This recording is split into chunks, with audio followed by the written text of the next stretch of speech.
Hello दोस्तों, नमस्कार। दोस्तों, आज की कहानी है पर्दा। कहानी अच्छा लगे तो लाइक कमेंट शेयर करें। देखो दादी, शहर में शादी करवाना, मैं गांव में शादी नहीं करूंगी। क्या फ़ायदा हुआ इतनी पढ़ाई लिखाई का, जब नौकरी करने के लिए भी किसी से पूछना पड़े, सारा दिन बस घूंघट में बेहाल रहना पड़े। शिल्पा ने अपनी दादी सुमन जी को कहा। सुमन जी परेशान है, आसपास की सब लड़कियों की शादी हो गई, बस सुमन ही मास्टर्स करने के बाद भी जिद पर अड़ी हुई थी।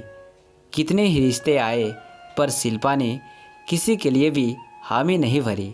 दादी माँ को डर लगने लगा, कहीं कुछ और बात तो नहीं। इसलिए सुमन के मन को टटोलने के लिए उससे शादी की बातें करने लगी कि बेटा तुम ही बताओ फिर कैसा दूल्हा चाहिए। शिल्पा ने कहा, दादी जहाँ मेरी पढ़ाई लिखाई में की हुई मेहनत खराब ना हो जाए, जमाने के साथ चलने वाले लोगों के घर में ब्याहना मुझे। सुमन जी ने कहा, ठीक है, इस रविवार तेरे बुआ जी आएंगे दिल्ली से, कुछ लोग भी साथ आएंगे। वैसे तो लोग राजस्थान के हैं पर कई सालों से दिल्ली ही रहते हैं। शिल्पा ने हामी भर दी। शिल्पा की बुआ रचना जी के साथ लड़के के माता पिता आए। शिल्पा से कुछ सवाल किए, शिल्पा के मन की बात पूछी और रिश्ता तय हो गया।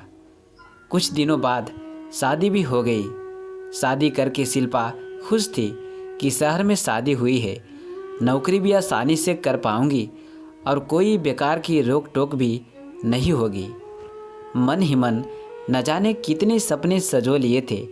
शादी के अगले दिन मुँह दिखाई पर शिल्पा की सासू माँ कांता जी ने कहा, बहू घूंघट निकाल लो, बाहर लोग मुँह दिखाई की रस्म के लिए आए हैं। शिल्पा ने थोड़ा सा पल्लू आंखों तक सरका लिया।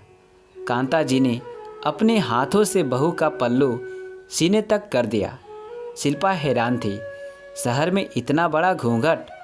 फिर उसने सोचा कि मुँह दिखाई पर ऐसा होता होगा, गांव से भी रिश्तेदार आए हुए हैं, वहाँ तो ऐसे ही चलता है। शिल्पा बैठ गई। मेहमान आए और तोहफे देकर चले गए। शिल्पा को कांता जी ने बैठाकर समझाया, देखो बहू, तुम नौकरी करना चाहती हो तो बेशक करो, बस घर से निकलते हुए तुम्हारा पल्लू ना सरके। यहाँ हमारे गांव के लोग ही रहते हैं पड़ोस में, तो अच्छा नहीं लगेगा। नई बहू खुले मुंह से घूमे। शिल्पा के सपने माला के मोतियों की तरह एक एक कर गिरते जा रहे थे। रसोई की रस्म हुई। शिल्पा ने खाना बनाया। कांता जी ने कहा, बेटा अब हम ही तुम्हारे माता पिता हैं, तुम्हें किसी भी चीज़ की ज़रूरत हो तो मुझे निसंकोच बता सकती हो।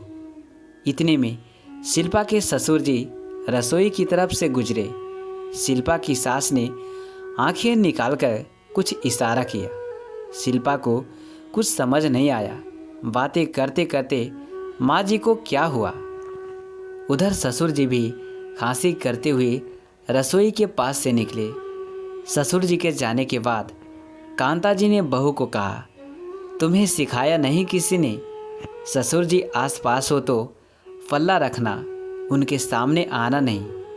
शिल्पा ने कहा, माँ जी, रिश्ते के वक्त और शादी के वक्त जब सब लोग देख ही लेते हैं बहू को, तो शादी के बाद ये पर्दा क्यों?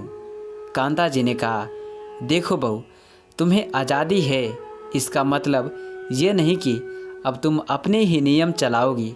आगे से जब भी ससुर जी आस पास हो तो झट से ओट में आ जाना या पल्लू निकाल लेना। शिल्पा के सपनों की माला मोती तो बिखर चुके थे। शिल्पा ने दादी माँ को फ़ोन किया, दादी यहाँ भी घूंघट मेरा पीछा नहीं छोड़ रहा, मुझे नहीं रहना यहाँ। दादी माँ ने कहा, अरे बेटा, नई बहू हो, घूंघट तो करना पड़ता है, अब शहर हो या गांव, ये तो अपनी सोच की मान्यता पर निर्भर है कि आपकी सोच ने भी शहर को अपना लिया या अब भी गांव के पुराने रिवाज घसीटते हैं। शिल्पा ने कहा, दादी माँ, मैं कितनी बार पल्लू में काम करती हुई गिरती हुई बची हूँ। किसी दिन इस पल्लू से ही मर जाऊंगी। दादी माँ ने कहा, बस इसलिए तुझे पढ़ाया था, तू ही तो कह रही थी। दादी, नए रिवाज चलाने के लिए लंबे संघर्ष की ज़रूरत पड़ती है, अब तू ही हार मान गई। इतने में बाहर जोर से कुछ गिरने की आवाज़ आई। धड़ाक। हे राम! शिल्पा ने झट से फ़ोन रखा और बाहर आई। ससुर जी को गिरा हुआ देख वो खुद घबराकर अपनी साड़ी का पल्लू सिर पर टिकाने लगी। कभी पल्लू उल्टा, कभी सिर से सरक जाए। इतने में ससुर जी ने आवाज़ दी, कांता कहाँ हो?